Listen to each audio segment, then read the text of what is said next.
Jérusalem. À vous d'en être les témoins. Et moi, je vais envoyer sur vous ce que mon Père a promis. Quant à vous, demeurez dans la ville jusqu'à ce que vous soyez revêtus d'une puissance venue d'en haut. Puis Jésus les emmena au dehors, jusque vers Béthanie, et, levant les mains, il les bénit. Or, tandis qu'il les bénissait, il se sépara d'eux, et il était emporté au ciel. Ils se prosternèrent devant lui, puis ils retournèrent à Jérusalem en grande joie, et ils étaient sans cesse dans le temple à bénir Dieu. Acclamons la parole de Dieu.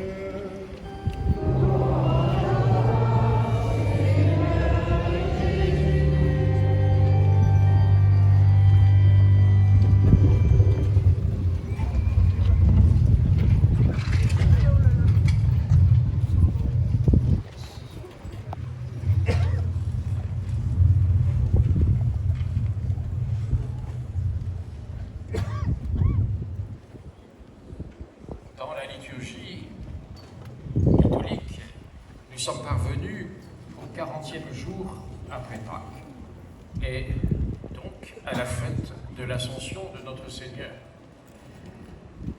40 jours ne signifient qu'une date symbolique pour nous dire qu'il y a eu le temps pour les apôtres de voir le Christ vivant, de passer du temps avec lui, et de voir en même temps que c'était lui et qu'il était différent de ce qu'il avait été avec eux pendant le temps de sa mission. Aujourd'hui, cette fête nous dit ce que la foi chrétienne affirme à la suite des témoins, des apôtres. Notre foi repose sur le témoignage, et nous sommes aujourd'hui encore les témoins de cette foi. Que nous disent les témoins directs, nous l'avons entendu dans la lecture. Jésus ressuscité est monté au ciel, il siège à la droite de Dieu, il reviendra dans sa gloire. Voilà notre foi chrétienne. Commentant un jour cet événement, le pape Benoît XVI pouvait écrire « Dans le fait de s'en aller, il vient pour nous élever au-dessus de nous-mêmes et ouvrir le monde à Dieu. Dans la foi, nous savons que Jésus, comme nous l'avons lu dans l'Évangile, nous l'avons entendu dans l'Évangile, que Jésus, en bénissant, tient ses mains étendues sur nous. Et nous pouvons nous le redire aujourd'hui. Jésus tient les mains étendues sur nous. C'est le geste de la bénédiction que je referai à la fin de la messe pour les enfants et pour nous tous. Mais cette bénédiction est la raison permanente, ajoute le pape défunt, de la joie chrétienne. Quelle est alors la joie que procure l'ascension de Jésus?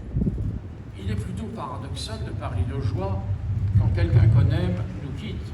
C'est ce qui arrive aux apôtres. Et pourtant, l'Évangile dit bien qu'ils retournent chez eux, ils retournent à Jérusalem dans la joie, et ils vont passer leur temps à prier et à rendre grâce. Tous les amis du ressuscité vont manifester cette joie qui connaîtra à la Pentecôte, que nous allons fêter dans quelques jours, un éclat extraordinaire et qui convertira les auditeurs. Cette joie, d'où vient-elle? Elle vient simplement parce que l'homme Jésus ressuscité, l'homme, est glorifié, c'est-à-dire que son humanité est divinisée, que l'homme Jésus reçoit cette humanité de Dieu et qu'il est divinisé, qu'il est pour toujours dans la vie de Dieu et qu'il a franchi un cap, il a franchi quelque chose qu'on appelle la mort et il est vainqueur de la mort. L'homme est vainqueur de la mort. Par son ascension, le Christ ouvre le ciel non seulement pour lui, mais à tous les hommes. C'est là notre joie. Jésus est toujours un homme. Il demeure notre frère. Mais cet homme, à ce jour, reçoit la divinité, la majesté divine, et il est le Seigneur notre Dieu, devant lequel les apôtres se prosternent. Il est le roi du ciel. Et nous sommes aussi les adorateurs de ce même Christ, en même temps que nous le sommes du Père, devant qui, dit saint Paul, tout genou doit fléchir. La joie vient ensuite parce que Jésus a accompli sa mission sur la terre.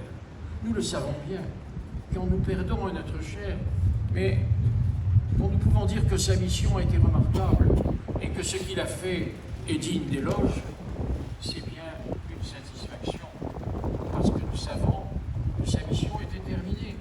Jésus de Nazareth, cet homme qui a partagé la vie des apôtres, n'a donc pas été abandonné à la puissance de la mort.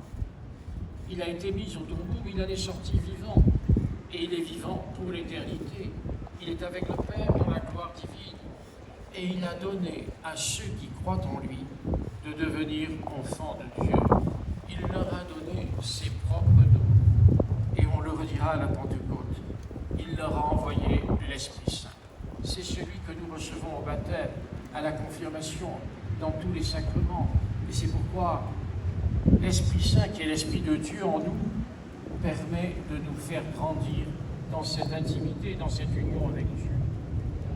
La joie provient aussi de la conséquence de cette entrée de Jésus au ciel. Il nous entraîne avec lui, il nous porte avec lui.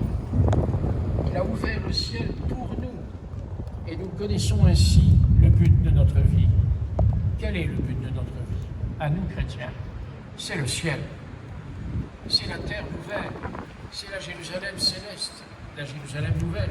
C'est le lieu où sont rassemblés les enfants de Dieu qui ont suivi la vie de Dieu.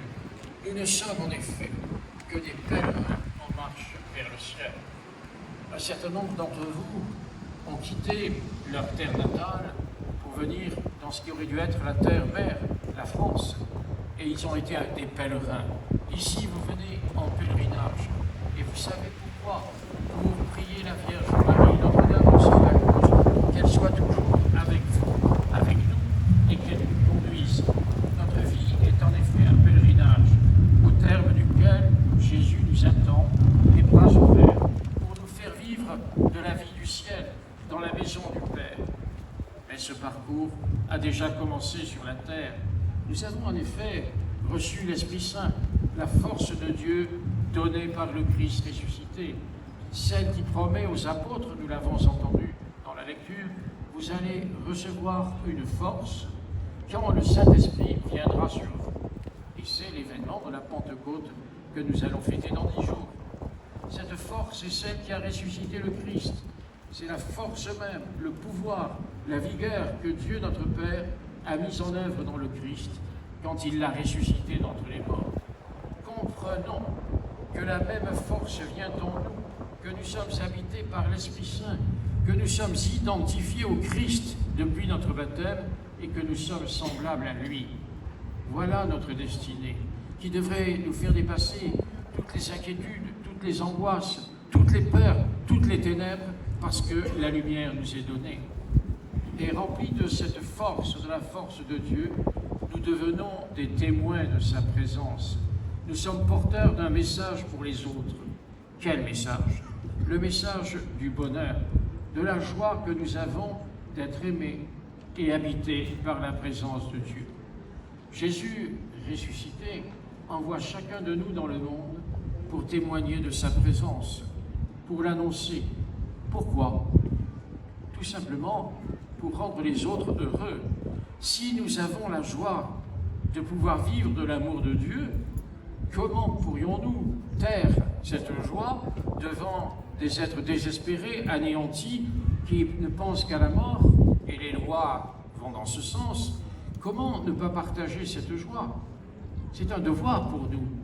De la même manière, vous avez perdu beaucoup en quittant votre pays, mais vous vous retrouvez aussi dans la joie ici. Pourquoi? Pour témoigner que vous avez reformé une vie sociale, humaine, que vous revivez ce que vous avez apporté et que vous avez trouvé un lieu pour renouveler cette vie, la faire grandir par le don des enfants, des petits-enfants, par être avec d'autres, en portant aussi dans votre cœur ceux qui ont quitté ce monde. Ainsi, nous sommes envoyés dans le monde pour témoigner de cet amour de Dieu qui nous donne la joie. La fête de l'Ascension s'inscrit dans l'espérance chrétienne. Cette espérance qui ne déçoit pas, c'est le titre du texte que le pape François a publié pour nous faire entrer dans cette année jubilaire. Nous prions Marie, Notre-Dame de l'Espérance, et nous vivons de cette espérance. Si Jésus ressuscité quitte la terre, ce n'est pas pour nous abandonner, c'est pour que l'Esprit Saint vienne sur l'Église et sur chacun de ses membres. Et précisément, c'est ce qui se réalise pour nous quand nous faisons fructifier les dons de l'Esprit Saint reçus au baptême et à la confirmation.